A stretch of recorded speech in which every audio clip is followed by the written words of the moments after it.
कल देर रात लगभग 1 से डेढ़ बजे के दरमियान सेक्टर 10 के ज़ोनल मार्केट में आग लग जाती है। मार्केट में दुकान होता है, दुकान और घर साथ में रहता है। दुकान मालिक जो है, मकान मालिक, वो दुकान को रेंट पे दिया रहता है फ़ोटोग्राफ़र को। फ़ोटोग्राफ़र की दुकान है जिस दुकान को आप देख पा रहे हैं। और इतनी तेज़ी से शॉर्ट सर्किट के बाद आग लगता है, क्योंकि शॉर्ट सर्किट बताया जा रहा है, अभी तो जाँच का विषय है, सारी चीज़ें खुलकर सामने नहीं आई है। शॉर्ट सर्किट के बाद जिस तेज़ी से आग लगता है, दुकान में कुछ भी नहीं बचता है और पूरा दुकान जलकर खाक हो जाता है। क्योंकि दुकान के अंदर कुछ ज्वलनशील पदार्थ भी थे, चाहे वो सोफ़ा सेट हो या अन्य सारी चीज़ें, जिसमें बहुत तेज़ी से आग पकड़ता है और दुकान पूरा जलकर राख हो जाता है। ऊपर रहने वाले घर वाले रहते हैं, ऊपर भी आग की लपटें जाती है, आग लगता है, मगर ज़्यादा कुछ ऊपर नुकसान नहीं होता है। लेकिन नीचे जो दुकान है वो पूरी तरीके से खाक हो जाता है। और इसमें ख़ास बात ये है, शादी का सीज़न चल रहा है, फ़ोटोग्राफ़र की दुकान थी और कोई भी फ़ोटोग्राफ़र अपने शॉप में, अपने ऑफ़िस में ही सारे डेटा को कलेक्ट करके रखता है, सारे डेटा को सेव करके रखता है, ताकि उसका एल्बम बनाया जा सके।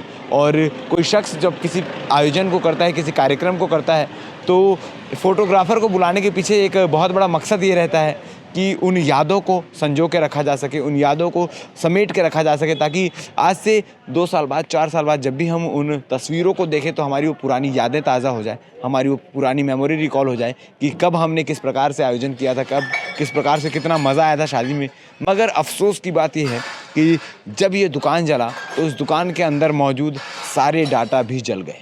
मतलब जिनके भी आयोजन के डाटाज़ इस दुकान में मौजूद थे, चाहे वो शादी के हो, चाहे वो किसी बच्चे के जन्मदिन के हो, चाहे वो किसी अन्य कार्यक्रम के हो, सारे डाटा जलकर खाक हो गए। और जिनके डाटा थे उनके पास अब यादों के रूप में कुछ भी नहीं बचा। मतलब इस दुकान में आग लगने से दुकान मालिक, किराएदार के साथ-साथ उनके भी अरमान जल चुके हैं।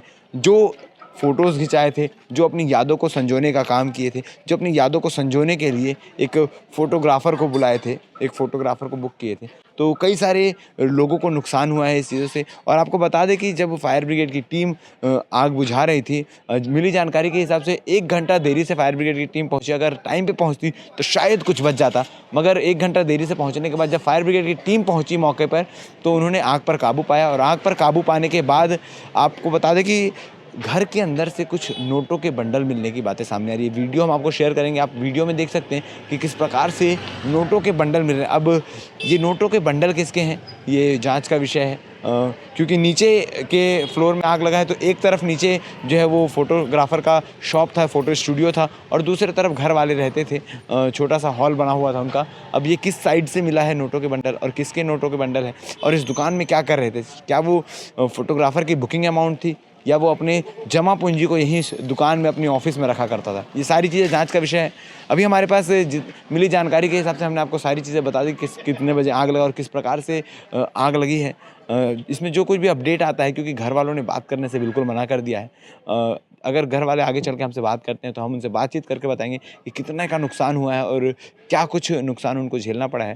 तब तक के लिए बने रहिए हमारे साथ। भिलाई टाइम्स के चैनल को सब्सक्राइब करना ना भूलें। धन्यवाद।